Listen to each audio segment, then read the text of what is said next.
မင်္ဂလာပါကျွန်တော်ကတော့ကလေးမျက်စိယောဂတွေကိုအထူးပြုကုသတဲ့မျက်စိတကူဆရာဝန်ဒေါက်တာတန်းထွန်းအောင်ဖြစ်ပါတယ်ကျွန်တော်တို့ကအခုကလေးမျက်စိယောဂနဲ့ပတ်သက်ရင်ပထမဆုံးကတော့ကလေးတွေရဲ့အမြင်အာရုံဟာသူတို့ဘဝမှာဘယ်လောက်အရေးကြီးလဲဆိုတာကိုအရင်ပြောချင်တာပေါ့ဆိုတော့စာသားပေသားအရာပြောရင်ကလေးတွေရဲ့ဘဝမှာသင်ယူလေ့လာမှုတွေအားလုံးရဲ့85%ရာခိုင်နှုန်း80%ရာခိုင်နှုန်းလောက်အထိဟာအမြင်အာရုံပေါ်မှာမိတီးပြီးမှသင်ယူလေ့လာရတယ်လို့ဆိုပါတယ်ဆိုတော့အဲ့ဒီအမြင်အာရုံဖွံ့ဖြိုးတိုးတက်မှုဟာကလေးတစ်ဘဝမှာငယ်တုန်းအချိန်မှာအဓိကဖြစ်ပွားတာဖြစ်ပါတယ်ဖွံ့ဖြိုးတာဖြစ်တယ်ပေါ့နော်အထူးသဖြင့်အသက်9နှစ်10နှစ်အတွင်းမှာဖွံ့ဖြိုးမှုတွေဟာဇက်တိုက်သွားလေရှိပါတယ်အဲ့ဒီနောက်ပိုင်းမှာတော့ဖွံ့ဖြိုးမှုတွေကအဲ့လောက်ကြီးမဖြစ်တော့ပါဘူးအဓိကကတော့ငယ်တဲ့အချိန်ဥပမာအဖြစ်အသက်3နှစ်4နှစ်အရွယ်မှာဖွံ့ဖြိုးမှုဟာမြန်ဆန်တဲ့ဖွံ့ဖြိုးမှုဖြစ်ပြီးတော့6နှစ်9နှစ်10နှစ်ကြာရင်ဖွံ့ဖြိုးပေမဲ့နည်းနည်းနှေးသွားတယ်လို့ဆိုပါတယ်ဒါပေမဲ့9နှစ်10နှစ်ရဲ့နောက်ပိုင်းမှာတော့ဖွံ့ဖြိုးမှုတွေကတော်တော်လေးပြီးမြောက်သွားတဲ့ပုံစံဖြစ်သွားတယ်ဆိုတော့ဒါကဘာအရေးကြီးလဲဆိုရင်ကျွန်တော်တို့ရဲ့အရေးပါတဲ့အချိန်ကာလအပိုင်းခြားခေါ်တဲ့ critical period ပေါ့အဲ့ဒါမွေးဖွားတဲ့အချိန်ကနေစပြီးတော့9နှစ်10နှစ်လောက်အထိလို့သတ်မှတ်ထားပါတယ်အဲ့ဒီအချိန်အတွင်းမှာဖွံ့ဖြိုးမှုတွေကကောင်းကောင်းကြီးဖြစ်နေတာဖြစ်တဲ့အတွက်ဒီအချိန်မှာယောဂတစ်ခုခုကဝင်လာလို့ဒီဖွံ့ဖြိုးမှုဖြစ်စဉ်ကိုအနှောက်အယှက်ပေးတယ်ဟာလားဟန်တားမယ်ဆိုရင်အမြင်အာရုံဖွံ့ဖြိုးမှုက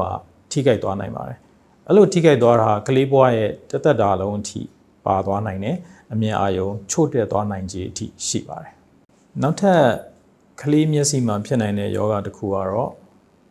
မျက်စိဆွေဆောင်းတဲ့ယောဂပေါ့မျက်စိဆွေဆောင်းတဲ့ယောဂဆိုဒီမှာမျက်လုံးတစ်လုံးကအလဲတဲ့မှာရှိနေနိုင်တယ်အခြားမျက်လုံးတစ်လုံးကအတွင်းဘက်ကိုဆွေတာတော့၎င်းအပြင်ဘက်ကိုဆွေတာတော့၎င်းအပေါ်ဆွေတာတော့၎င်းအောက်ဆွေတာတော့၎င်းဖြစ်နိုင်တယ်ဆိုတော့မျက်စိဆွေဆောင်းတဲ့ယောဂတွေအမျိုးအစားတွေလည်းအများကြီးရှိပါတယ်သို့တော့ပုံမှန်အဖြစ်တော့ပြောရလို့ရှိရင်တော့အခြေခံအဖြစ်မျက်လုံးနှလုံးကအတူတကွဟာလာလိုက်မကြည့်နိုင်ဘူးတစ်လုံးကအမြဲတမ်းတစ်လုံးနဲ့ပုံမှန်လိုက်မကြည့်နိုင်ပဲနဲ့ဆွေဆောင်းနေတာပေါ့တစ်ဖက်ဖက်ကိုဆွေဆောင်းနေတာဒါမျက်စိဆွေဆောင်းတဲ့ယောဂလို့ကျွန်တော်ခေါ်ပါတယ်ဆိုတော့ကလေးတွေမှာဒါလည်းအဖြစ်များတဲ့ယောဂတစ်ခုဖြစ်ပါတယ်ဆိုတော့ဒီလိုဖြစ်ရင်တကယ်ကြတော့ဘာထိခိုက်ဒါတော့ကလေးဘဝမှာဆွေဆောင်းတဲ့ယောဂတွေကတော့တိတာပါတယ်ကလေးတွေကြည့်လိုက်လို့ရှိရင်ဒါအပြင်ကနေကြည့်လိုက်တာနဲ့တန်းသိတယ်မျက်စိဆွေနေတယ်ဆိုရင်တခြားဘေးကလူတွေမိသားစုတို့၎င်းဘေးကဘဝဝင်ကြတို့၎င်းသိနိုင်တဲ့ယောဂတစ်ခုဖြစ်တယ်အလွယ်တကူဒါပေမဲ့အဲ့ဒါကြောင့်အဲ့ဒီယောဂကြောင့်မလို့ဘယ်လောက်ထိကလေးမှာအမြင်အာရုံနဲ့ပတ်သက်ပြီးဘယ်လောက်တက်ရောက်မှုရှိလဲဆိုတာကိုတော့နည်းနည်းသိရလူနေတယ်အမြင်ဆွေဆောင်းတယ်လို့ပဲကြည့်မကောင်းလို့ပဲထင်ကြတကယ်ကြတော့ဒီမျက်စိဆွေဆောင်းတဲ့ယောဂကလည်းကလေးရဲ့အမြင်အာရုံဖွံ့ဖြိုးမှုမှာအရင်ရေးပါတဲ့နေရာမှာရှိရထိခိုက်နိုင်တဲ့အလားအလာရှိတဲ့ယောဂတစ်ခုဖြစ်တယ်ပေါ့ဆိုတော့ပုံမှန်အဖြစ်မျက်စိနှလုံးကအတူတကွအလုံးလုံးပြီးတော့နေတယ်လို့ပြောတဲ့အခါမှာခုနအမြင်အာရုံဖွံ့ဖြိုးမှုကာလကလေးဘဝမှာအပိုင်းခြားမှာဒီလိုအတူတကွအလုံးလုံးနိုင်မှအမြင်အာရုံကပုံမှန်ဖွံ့ဖြိုးပြီးတော့အာရုံအမှန်ရရှိတာဖြစ်တယ်ဆိုတော့ဒီလိုအလုံးမလုံးနိုင်ဘူးဆိုလို့ရှိရင်သူကမြင်အာရုံဖွံ့ဖြိုးမှုကအနှောက်အယှက်ဖြစ်တယ်အတားဆီးဖြစ်တယ်ရပ်တန့်သွားနိုင်တယ်ဒါဆိုရင်အမြင်အာရုံကပုံမှန်မရနိုင်တော့ဘူးမြင်အာရုံကျဆင်းသွားနိုင်တယ်အဲ့တော့ဒီဟာတွေကိုဆွေဆောင်းမှုတွေကိုကျွန်တော်ကအချိန်မီပေါ့နော်အမြင်အာရုံဖွံ့ဖြိုးမှုကာလအတွင်းမှာသိရှိပြီးတော့ကုသနိုင်မှနော်အမြင်အာရုံပုံမှန်ဖွံ့ဖြိုးနိုင်မယ်ကလေးဘဝကနေလူကြီးဘဝရောက်တဲ့အထိအမြင်အာရုံပုံမှန်ကောင်းကောင်းရနိုင်မယ်ကြည့်မကောင်းတာတခုတည်းဆွေနေလို့ကြည့်မကောင်းတာတခုတည်းကိစ္စမဟုတ်ပါဘူးကလေးရဲ့အမြင်အာရုံဖွံ့ဖြိုးမှုပုံမှန်ဖြစ်ဖို့အတွက်မျက်လုံးနှလုံးအတူတူကအလုံးလုံးနိုင်ဖို့လိုတယ်ညီညာမှုရှိဖို့လိုတယ်ဆိုတော့စောစောစီစီဒီမျက်စိမျက်လုံးဆွေဆောင်းမှုတွေကိုကလေးတွေမှာကုသဖို့လိုပါတယ်တဲ့ပေးဖို့လိုပါတယ်ဒါမှသာလျှင်ကလေးရဲ့အမြင်အာရုံပုံမှန်ဖွံ့ဖြိုးဖို့အတွက်ကျွန်တော်တို့ကအထောက်ပံ့ပေးနိုင်မယ်အမြင်အာရုံမဆုံးရှုံးအောင်ကျွန်တော်တို့တားဆီးနိုင်မှာဖြစ်ပါတယ်နောက်ထပ်ကလေးတွေမှာဖြစ်တတ်တဲ့ မျက်စိနဲ့ပတ်သက်တဲ့ယောဂတစ်ခုအနေနဲ့ပြောရင်amblyopia လို့ကျွန်တော်တို့အသုံးအနှုန်းရှိတာပေါ့ဒါပေမဲ့တာမန်အသုံးအနှုန်းနဲ့သုံးမယ်ဆိုလို့ lazy eye လို့ခေါ်တာပေါ့လူတော်များများလည်းကြားဘူးကြပါတယ်ဆိုတော့ကလေးတွေမှာ lazy eye ဖြစ်တယ်ဆိုလို့ရှိရင်မျက်လုံးတစ်ဖက်တော်၎င်းနှစ်ဖက်တော်၎င်းအမြင်အာရုံမှာအားနည်းနေတာပေါ့ဆိုတော့ကုသမှုတွေယောဂရှိလို့လုပ်တယ်ဒါပေမဲ့လည်းပြီးရင်အမြင်အာရုံကတော့ပုံမှန်မရဘူးအားနည်းနေတယ်အကြောင်းကြောင့်ပေါ့လေဆိုတော့ဥပမာဖြင့်မြင်မှုံစေတဲ့ယောဂတွေရှိတယ်မျက်မှန်ပါဝါတွေရှိတယ်တခြားယောဂတွေပေါ့နော်တိမ်တို့တခြားယောဂတွေရှိတယ်ဒါတွေကုသမှုပေးလိုက်တယ်ဒါပေမဲ့ကုသမှုပြီးရင်တော့မှသူကအမြင်အာရုံပုံမှန်မရဘူးဆိုချင်တာမျက်မှန်ပါဝါရှိလို့မျက်မှန်ပါဝါတက်ရင်တော့မှတက်ပြီးရင်တော့မှဒီပါဝါပေးရင်တော့မှကလေးကမျက်စိအမြင်အာရုံကပုံမှန်မရဘူးအားနေနေတယ်တစ်ဖက်တော့၎င်းနှစ်ဖက်စလုံးတော့၎င်းဒီလိုအခြေအနေကိုကျွန်တော်တို့က amblyopia လို့ခေါ်တယ် lazy eye လို့ခေါ်တယ်ပြီးတော့မျက်စိအမြင်အာရုံကြောမှာအားနေသွားတာပေါ့နော်တစ်ဖက်တော့၎င်းနှစ်ဖက်စလုံးတော့၎င်းအားနေသွားတယ်အဲ့လိုအားနေတဲ့ယောဂတွေကခုနပြောခဲ့တဲ့ကျွန်တော်တို့ critical period လို့ခေါ်တဲ့ဟာလာမြင်အာရုံဖွံ့ဖြိုးတိုးတက်နေတဲ့အချိန်တည်းမှာတစ်ခုခုအတားအဆီးအနှောက်အယှက်ဖြစ်တဲ့ယောဂတစ်ခုဖြစ်လေရှိတယ်ဥပမာဖြင့်ကလေးရဲ့အမြင်အာရုံကြောစနစ်ကဖွံ့ဖြိုးနေတော့မှရှိသေးတယ်မပြီးသေးဘူးဒါပေမဲ့အဲ့ဒါကိုတားဆီးစေတဲ့ယောဂတစ်ခုဖြစ်လာတယ်ဥပမာဖြင့်အဝေးမုံပါဝါရှိလာတယ်ဆိုတော့ဝါနေတဲ့ကလေးကအဲ့လိုဝါနေရင်ဖွံ့ဖြိုးမှုကပုံမှန်ဖြစ်နိုင်တော့ဘူးအဲ့ကြရင်ဖွံ့ဖြိုးမှုကအားနည်းသွားတယ်သို့မဟုတ်ရပ်တန့်သွားတယ်ပေါ့နော်ဆိုတော့အဲ့လိုအခြေအနေမှာဒီ amblyopia ဆိုတဲ့ဟလာမျက်ကြောပြင်းယောဂပေါ့ကျွန်တော်တို့ဗမာလိုဘာသာပြန်ထားတာတော့lazy eye လို့အများသိကြယောဂပေါ့ဒါမျိုးဖြစ်သွားတယ်ဆိုတော့ဒါကဘာရေးကြီးလဲဆိုရင်ခုနဖွံ့ဖြိုးမှုနဲ့ဆိုင်တဲ့အခါကျတော့ဖွံ့ဖြိုးမှုဟာရပ်တန့်သွားတဲ့အချိန်ရောက်ပြီးနောက်ပိုင်းမှာဆိုရင်ကျွန်တော်တို့ကဒါကိုပြန်ပြီးတော့ပြုပြင်လို့မရတော့ဘူးတသက်စာအမြင်အာရုံဆုံးရှုံးသွားနိုင်တယ်ဒီအမြင်အာရုံချို့တက်သွားနိုင်တယ်ဆိုတော့ဒါပေမဲ့ခုနပြောတဲ့ဖွံ့ဖြိုးမှုကာလအပိုင်းခြားအတွင်းမှာဆိုရင်ဟာလာ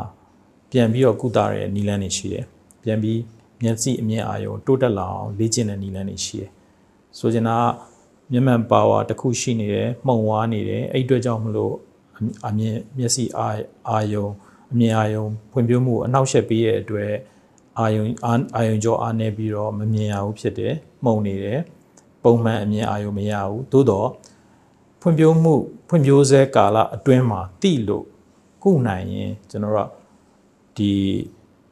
ဖြစ်တဲ့အကြောင်းရင်းကိုလည်းကုမယ်ပြီးလို့ရှိရင်အာယုံကြောအားနေတာကိုလည်းပြန်ပြီးလေ့ကျင့်ပြီးတော့ပြန်တိုးတက်လာအောင်လုပ်မယ်ဆိုရင်လုပ်လို့ရတဲ့အပိုင်းခြားရှိတယ်အသက်ခုနပြောရဲ condition နဲ့အတွင်းမှာဆိုရင်ပြန်ပြီးဖွံ့ဖြိုးလာလို့ရတယ်အမြင်အာရုံကဒါပေမဲ့အဲ့ဒီနောက်ပိုင်းရောက်သွားရင်တော့ကျွန်တော်တို့ကမသိဘဲနဲ့ကြော်သွားပြီးတော့အဲ့ချိန်ကျမှသိရင်တော့ပြန်ပြီးတော့ဒီအမြင်အာရုံဖွံ့ဖြိုးတိုးတက်အောင်လုပ်လို့မရနိုင်တော့ဆိုတော့အဲ့ဒီမှုန်သွားတဲ့အားနည်းသွားတဲ့အမြင်အာရုံကတစ်သက်လုံးပါသွားမှာကလေးဘဝမှာကလေးလူကြီးဘဝထိရောက်သွားမယ်ဆိုတော့အရေးကြီးတဲ့အချက်ကဒါဘာကိုပြချင်တာလဲဆိုရင်ယောဂတွေဖြစ်လာရင်ကျွန်တော်တို့စောစောသိပြီးတော့စောစောကုနိုင်မှကလေးတွေမှာဒီအမြင်အာရုံကပုံမှန်ဖွံ့ဖြိုးမှုအတွင်းမှာမှီမှပုံမှန်အမြင်အာရုံတစ်သက်လုံးအတွက်ရနိုင်မှာဆိုတော့စောစောသိဖို့စောစောကုဖို့လိုတယ်ဆိုတာကိုပြနေတာဆိုတော့ကျွန်တော်တို့ကကလေးတွေမှာမျက်စိနဲ့ပတ်သက်လို့ဘာယောဂတွေဖြစ်လိဖြစ်တာရှိတယ်ဘာယောဂတွေကအဖြစ်များနေလဲဘာယောဂတွေကအရေးကြီးလဲဆိုတာလေးနည်းနည်းပြောချင်တာပေါ့ဆိုတော့ပထမဆုံးတစ်ခုကတော့ယောဂတွေကတစ်ခုကတော့အနီးမုံအဝေးမုံလို့ခေါ်တဲ့ဟလာမျက်မှန်ပါဝါလိုအပ်တဲ့ယောဂတွေပေါ့နော်ဆိုတော့အနီးမုံဖြစ်မယ်အဝေးမုံဖြစ်မယ်ဟလာဆလင်ဒါပါဝါရှိတာတွေရှိမယ်ဆိုတော့ဒီလိုယောဂတွေပေါ့ဆိုတော့အဲ့ဒီယောဂတွေကလည်းကလေးဘဝမှာအဖြစ်များတယ်ဆိုတော့ဒီယောဂတွေဖြစ်ရင်ကျွန်တော်တို့ဘယ်လိုသိနိုင်မလဲဆိုတာအချက်လက်ကလေးတစ်ခုပြောရရင်ကလေးတွေကဟလာလက္ခဏာလေးတွေပြလေရှိတယ်ဆိုတော့ဥပမာဖြင့်အိမ်တွေမှာ TV ကြည့်တယ်TV ကိုတခြားသူတွေပုံမှန်အကွာအဝေးကနေကြည့်တယ်ဒါပေမဲ့သူတို့က TV ရှင်းနာသွားပြီးတော့ကတ်ပြီးတော်ကြည့်တတ်တယ် နောက်တစ်ခုကခေါင်းလေးစောင်းပြီးကြည့်တယ်မျက်လုံးလေးစောင်းပြီးကြည့်တယ်ဟုတ်လားမျက်မှောင်လေးကြုံပြီးကြည့်တယ်ဒါလေးကပုံမှန်နေ့တူဝါမှာသူတို့ရဲ့ယောဂရဲ့လက္ခဏာလေးတွေကိုပြနေတာပေါ့နောက်တစ်ခါတချို့ကလေးတွေကြောက်လဲအကြောင်းမှာအခက်အခဲလေးတွေရှိတယ်ဟုတ်လားစာရီပုံမှန်တင်တဲ့အကွာဝေးကနေသူတို့ကြည့်တယ်သူတို့သိစာရီသိပြီးတော့ like မကြည့်နိုင်ဘူး like မကူးနိုင်ဘူးဒါမျိုးလေးတွေလက္ခဏာလေးပေါ်လာတယ်နောက်တစ်ခုကတချို့ကလေးတွေလည်းခေါင်းမူခေါင်းကိုက်ဖြစ်တယ်စသဖြင့်ပေါ့နော်ဒါပေမဲ့အဲ့ဒါကနေနောက်ဆက်တွဲဆက်သွားလို့ရှိရင်တော့ခုနပြောတဲ့ကျောင်းမှာသင်ကြားမှုတွေမှာနည်းနည်းလေးအားနည်းလာတဲ့လက္ခဏာတွေပေါ်လာတတ်တယ်ဥပမာ school performance တွေပေါ့အဲ့လိုကျောင်းစာတွေသိမလိုက်နိုင်တော့တာသူများနဲ့တန်းတူမလိုက်နိုင်တော့တာဒါမျိုးလေးလက္ခဏာလေးတွေရှိတတ်တယ်ဆိုတော့ဒီလိုလက္ခဏာလေးတွေကအခြေခံလက္ခဏာလေးတွေဆိုပေမဲ့ဒါဒီမျက်မှန်ပါဝါလိုအပ်တဲ့အနည်းမုံဝေးမုံဟာလာယောဂါတွေဖြစ်နိုင်တယ်ဆိုတာပြနေတာပေါ့ဆိုတော့အဲ့ဒါဆိုရင်ဆရာတို့ကအနည်းဆုံးမျက်စိဆရာဝန်နဲ့ပြသပြီးတော့စစ်ဆေးသင့်တယ်ဆိုတဲ့အချက်ကိုကျွန်တော်တင်ပြချင်တာပေါ့လေ